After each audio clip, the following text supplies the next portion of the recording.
Ça vous est déjà arrivé d'entrer dans une boutique, de tomber sur un article avec un prix d'origine exorbitant, genre sérieux, qui achète ça? Puis, juste à côté, le même article avec une réduc de folie, et là, d'un coup, vous avez l'impression d'avoir trouvé le Saint Graal, mode faut acheter direct avant qu'il n'y en ait plus. Par exemple concret, un pull affiché à 200 €, de quoi nourrir un étudiant fauché comme moi, à l'époque, pendant un mois entier, et puis, pouf, le voilà soldé à seulement 99 €. Soudainement, 99 €. Ça sonne tellement raisonnable. Voire carrément une bonne affaire. Votre cœur s'emballe un peu, votre main tâtonne vers votre portefeuille, et votre cerveau vous s'usure. C'est l'occasion du siècle là. Précis, ça vous parle, alors félicitations. Vous venez de mordre à l'hameçon d'un des biais cognitifs les plus tordants et puissants en marketing et dans nos vies, l'effet d'ancrage. Ah, le nom a l'air un peu pompeux, non? Effet d'ancrage. On dirait le nom d'un fromage français hors de prix ou d'une figure de style oubliée. Mais en réalité, c'est beaucoup plus simple et plus proche de nous qu'on ne le pense. C'est comme jeter l'ancre d'un bateau, quoi.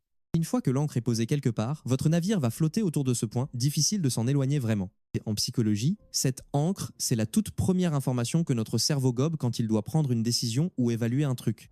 Et cette première info, aussi absurde ou hors sujet soit-elle, a une influence démesurée sur nos pensées et actions suivantes. Les 200 € de départ pour le pull, c'était ça, l'encre qui a été jetée. Pas besoin que ce soit la vraie valeur du pull, il suffit qu'elle soit là, en premier. Elle établit un point de référence dans votre tête. Et du coup, quand le chiffre de 99 € apparaît, votre cerveau ne l'évalue pas froidement, genre bon, 99 €, c'est cher ou pas? La qualité justifie? Pas du tout. Votre cerveau le compare direct à l'encre des 200 € et conclut « Ah ouais, moitié moins cher, trop bien !» Cet effet est tellement fort qu'il s'infiltre partout dans notre quotidien, souvent sans même qu'on s'en aperçoive.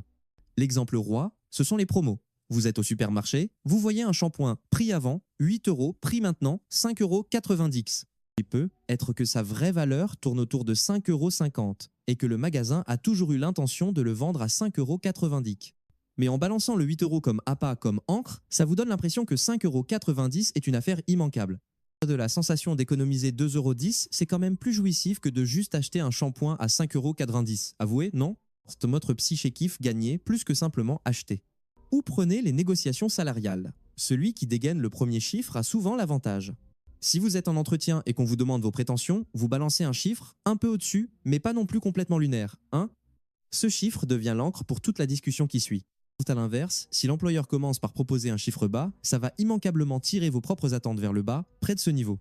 C'est pour ça que les gourous de la négo conseillent toujours, si possible, d'être celui qui jette l'encre en premier. Pareil pour l'achat d'une maison ou d'une voiture. Le vendeur sort souvent un premier prix, pourvoir, assez costaud. Non pas qu'il rêve de vendre à ce prix-là direct, mais pour planter une encre bien solide.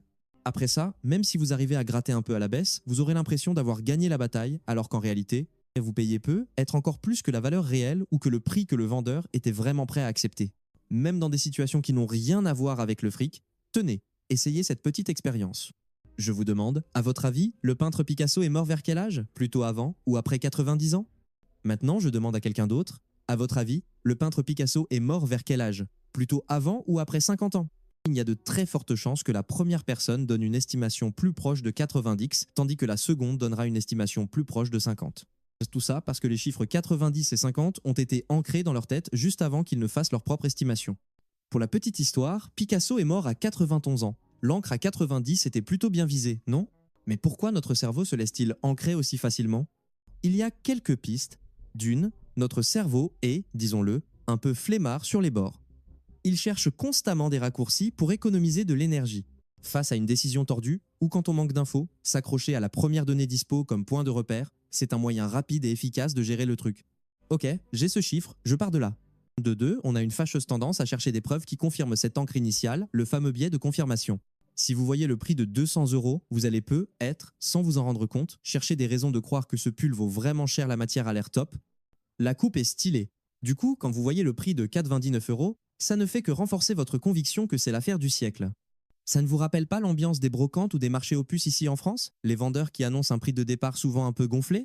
Vous savez que c'est pour la forme, mais ce prix influence quand même plus ou moins le montant que vous allez proposer en retour. Vous arrivez à faire baisser de 50 à 30 € et vous êtes super fier de votre négo. Mais si le vendeur avait commencé à 35 €, peut-être que vous n'auriez proposé que 25 €, non? L'encre à 50 € a rempli sa mission, garder le prix final un peu plus élevé. Et dans les restaurants, vous avez déjà vu ces quelques plats ou bouteilles de vin au prix stratosphérique sur la carte? Genre une bouteille de Château Pétru à plusieurs milliers d'euros ou une portion de bœuf de Kobe qui coûte un bras, ces articles ne sont pas vraiment là pour être vendus à l'appel. Ils servent d'encre de luxe. Quand vous voyez ces tarifs, bizarrement, les autres plats à quelques dizaines d'euros vous semblent tout de suite vachement plus abordable et raisonnable. On choisit plus facilement une bouteille de vin à 70 euros quand on voit qu'il y en a une à 700 euros juste à côté. Bon, alors comment on fait pour ne pas se faire balader par ces encres? 1. La prise de conscience, c'est la base. Juste savoir que cet effet existe, c'est déjà faire 50% du chemin pour y résister. Quand vous tombez sur un premier chiffre, surtout un prix, ayez le réflexe de vous demander « Tiens, ne serait-ce pas une petite encre qu'on essaie de me jeter là ?»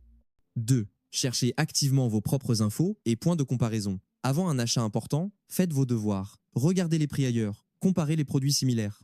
Ne vous contentez pas des infos du vendeur. Créez votre propre encre basée sur vos recherches et vos besoins réels. Par exemple, fixez-vous un budget max avant même de mettre un pied dans le magasin. 3. Concentrez-vous sur la vraie valeur. Au lieu de comparer le nouveau prix à l'ancien encre, posez-vous les bonnes questions. Est-ce que cet objet vaut vraiment ce prix? Est-ce que j'en ai vraiment besoin? Qu'est-ce qu'il m'apporte concrètement?